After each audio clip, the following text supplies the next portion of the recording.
I am ASMR Reality. Tonight we are doing ear to ear. Before we get started, I want you to watch this.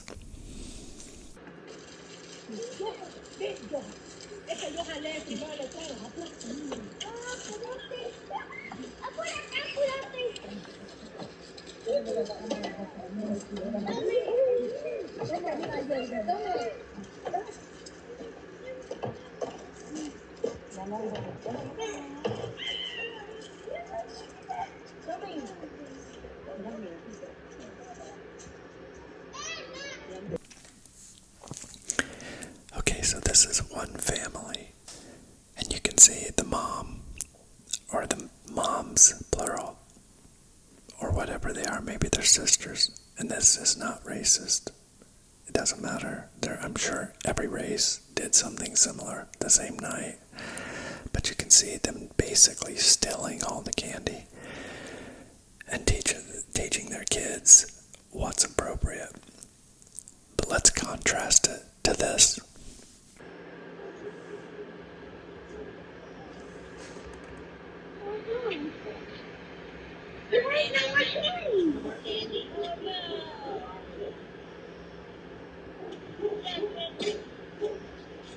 Aww, that was really nice, Jackson. You're so nice. For the next kid. Here we go. Danielle, but now I want that one.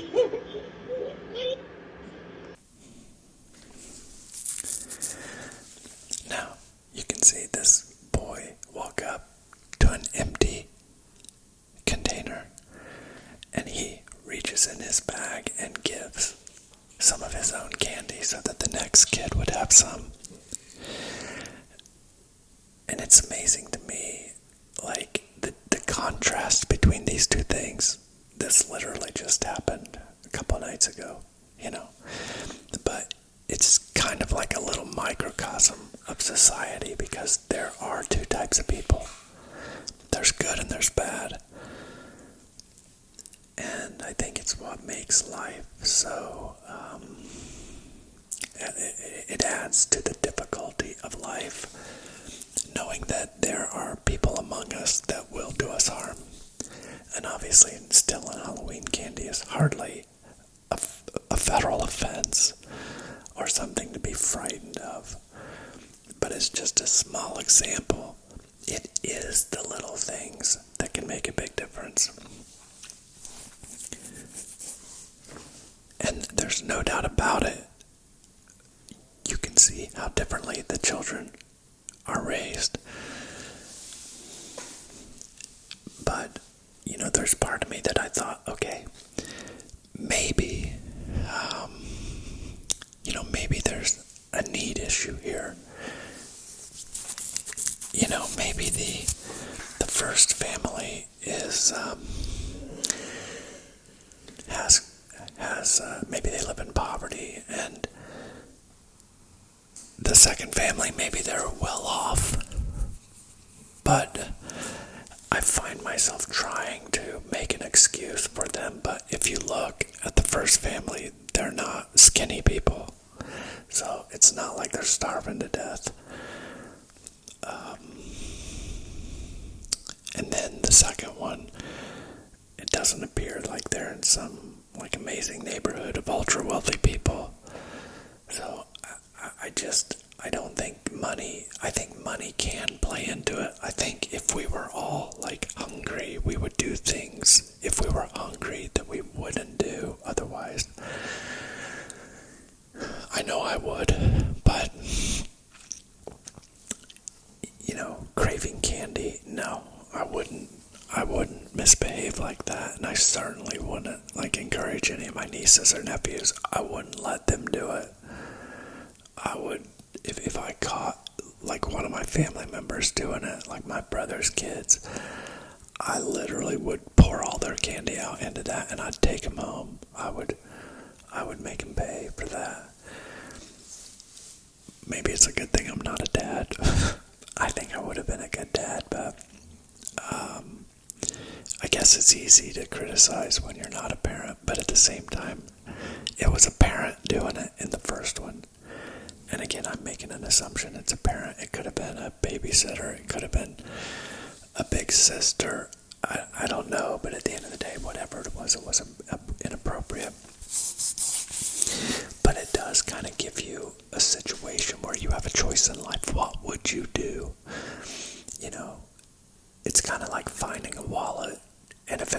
$500 in it, what would you do?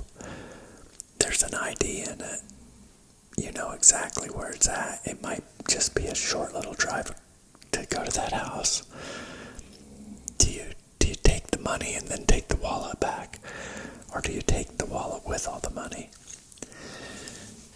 You know, I don't know.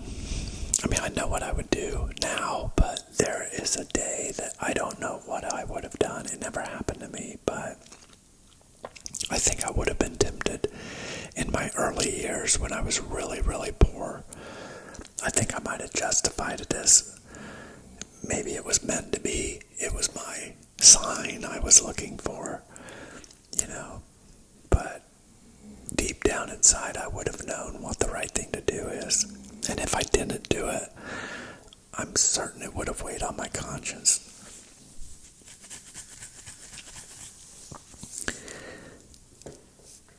And there's just, I think life presents these choices to us every day.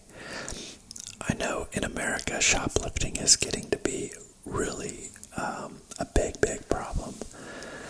And again, I watch, like, I'll see news articles where people are just like, now there's like groups of them, like 30, 40 people will go in all at one time and basically just walk out with everything they want. And stores are having to like lock products up now. And ultimately what happens is those losses, they're not eating, the companies aren't eating the money. They're raising their prices and passing it on to all the good people that do pay, that do go in and pay for stuff. And I get things are hard today. You know, things are much more expensive today because of inflation than they have been. But also jobs are paying more. No, I'm not saying it's keeping up. Certainly prices have raised higher than wages have, but it's still possible to do. If you think about what our forefathers, how they lived. I mean, with no electricity and no running water, no indoor plumbing, you know, no heat, no air conditioning. All they could do was light a fire to stay warm. Most people had dirt floors. And prior to that, even thinking through like Indians, people that lived off the earth, you know, cavemen. I mean, if you look back throughout time, it is unbelievable what our ancestors went through. And today, this is what we expect. We expect things to be easy. We expect that things should just be, well, if things aren't cheap, then I'll just go get it. I'll just go steal it, and it's justified. And I'll justify it by saying there's inequality in life. Certainly there's inequality, but I really don't think there's an inequality of opportunity. I think we all have opportunities, you know.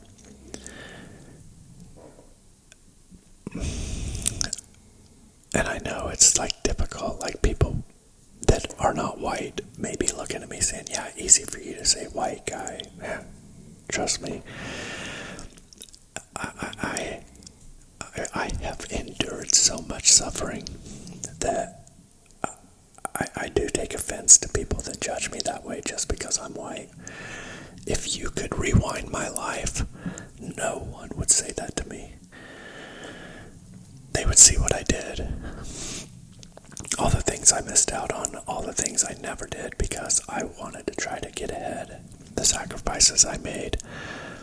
But I didn't complain. I didn't whine about not being born rich. I didn't whine about being born to a very poor family. You know, it's, poverty is escapable. And look, I'll admit, again, there is some inequality issues we have. I don't think that, CEOs should make $30 million a year. I don't think sports people should make $30 million a year, $10 million a year. I don't think Hollywood movie stars should make millions and millions of dollars a year. But whose fault is it? If we still watch the stupid games and we still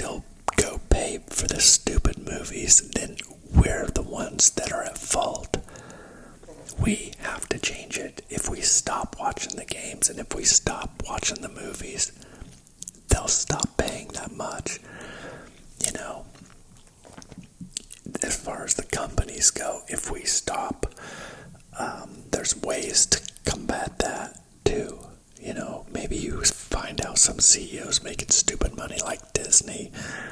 You don't go to Disney World. You don't take your kids there. You know, you research the companies you want to support, because there's a lot of good companies. There's a lot of good CEOs out there that are doing the right things for their employees. But there's also a ton bad. But that's the way you fight the system, not by stealing, breaking the laws, and setting bad examples for your kids. You know, I just can't help but to feel that somehow, some way, that the pendulum has swung so far to the other side that it's bound to swing back, and I just hope it stops in the middle and doesn't go all the way over to the other side again. Because it just seems like that's what life does. It ebbs and flows. You know, we have good economies and bad economies. We have periods of division, and we have periods of peace. We have wars, and then there's times where we're not at war. But I really do just think that it really does come down to personal behavior, that we as individuals can make a difference. We start with ourselves. We look in the mirror and we change that person. And that's how we change the world, one person at a time. You know, hopefully by this thing going viral with the people that stole the Halloween candy, hopefully they're ashamed. I mean, realistically, they probably stole $25 worth of candy. It's really not the point of the money. It's the behavior. It's showing kids how to do it. That's the danger in what they did. You know, it's no different than like people that raise their kids to hate cops. You know, basically they're dooming their kids to a life of struggle. You know, if I did have a kid, I would raise them to submit to the police, whatever it is. Do not fight. Whatever they say, yes sir, no sir. And even if they're wrong, don't fight. You just take it up in court. You can prove your case in court. Deal. The cops are just doing their job. And I am convinced that if you just submit, they won't bother you. They don't want to be there any more than you want to be there, but they're just doing their job. Now, I'm not saying there's not experiences where there's rogue cops, there's bad cops, just like there's bad doctors and bad everybody else. There's bad everythings out there.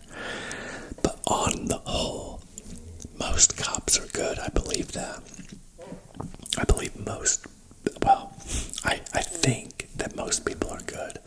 I don't think it's a large percentage. I think 30-40% of people are probably bad right now. At least bad for society.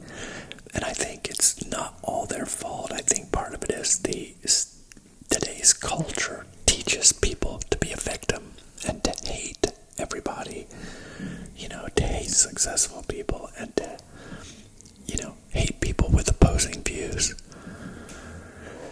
That's why, like, I really appreciate all you guys that were, I made a video recently speaking to Christians, and I had many Christians disagree with me and just said they would pray for me, but that they want to delete my channel. But I had a few that said, sorry, we can't support you anymore. I'm going to unsubscribe. And just like I knew, I woke up with less subscribers than I went to bed with when I made that video. That's the challenge in saying what you really want to say. You know you're going to upset somebody, and it's hard to say anything without somebody being offended. Someone very well may be offended by this video, you know, because I think those people were speaking Spanish, you know, but again, take the race out of it. I wish that family was white that did it, because I'm sure there's a white family that did it somewhere that didn't get caught on video. And that's why I I said it's not a racial thing. This is not about race. This is a people thing. This is a human thing. Our problems are human problems. We don't have a race problem, I don't believe. I think the race hustlers try to make it sound like we do, because if the truth was out there that our problems are not race related, guess what? They wouldn't have a job anymore. You know, that's the problem. That's why racial problems still exist, because they have to exist. Otherwise, all of these racially oriented corporations, they would go out of business. The same thing now, we have like a homelessness industrial complex where they will never solve homelessness now, because now it's a big business. Homelessness is like $1 billion business now, where there's all these companies that are hired to consult on homeless problems, and companies building things for homeless people. It's an industry now, and we'll never get rid of it. You know, it's like another issue I have. It's like a lot of people are talking about the immigration problem we have in America, because our borders are wide open and 7 million people have come in since 2021. That's basically in 2 years, 7 million more people in a population of 350. That's a lot. It's a lot of people, and I forget what the point I was going to make on that, darn it. I don't remember what my point was. I lost my train of thought. I apologize for that, but what was I talking about before? It was about I was talking about people not being accepting of people. I talked about my channel, people unsubscribing. God, I can't believe that. You guys will probably think I'm crazy, but tonight, like, I normally get green tea to have at night. I have green tea with honey in it right before I come down here to record, and I feel fine with the green tea. It's decaffeinated, but that's what I have almost every single night. Well, when I went to the store, they were out of green tea, so I got this herbal tea that was called Sleepy Time, and I drank it tonight with honey in it. It was great. It tasted good, but it did make me tired, so I don't know. I can't believe because I had a good point to make, and it had something to do with immigrants. God, I just cannot believe it. It was going to be a good point. Damn it. Well, it'll come to me. But yeah, I just hope that you guys kind of think about this a little bit, and just think about the things in your own life that maybe you know that you're doing that you could change, that you know would make you a better person, and that ultimately would make the world better. You know, there's things that we know. I know that each one of us know the things that we do that aren't right. And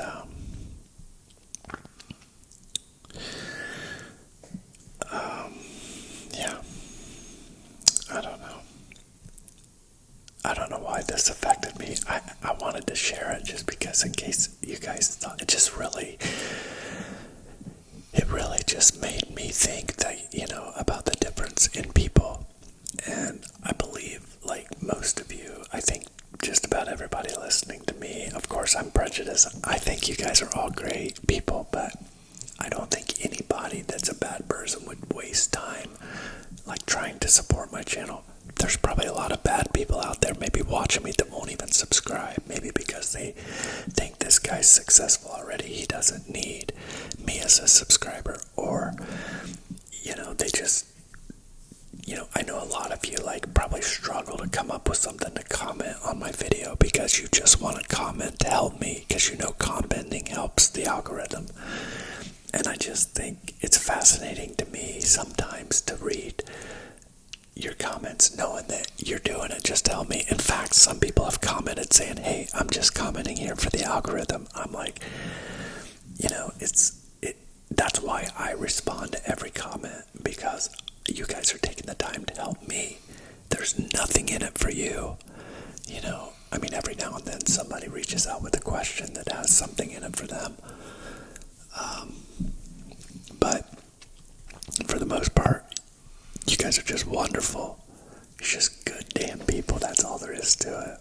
You're just super good to me. So, but at the same time, I'm sure you have people in your own life that need the help.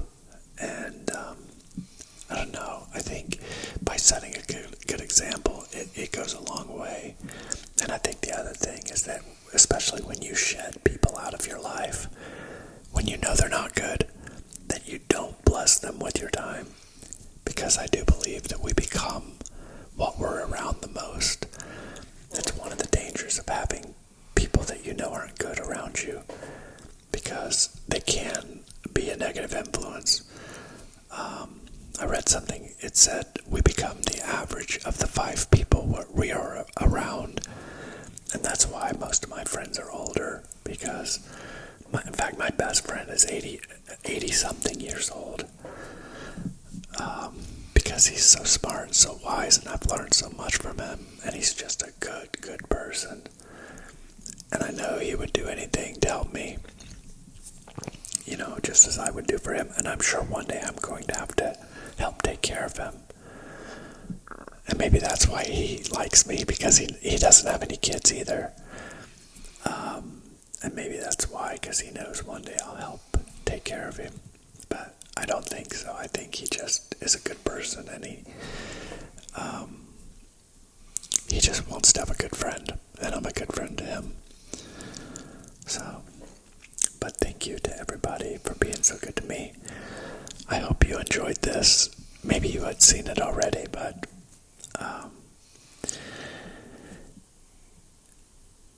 that's it for tonight. I'll see you on the next one.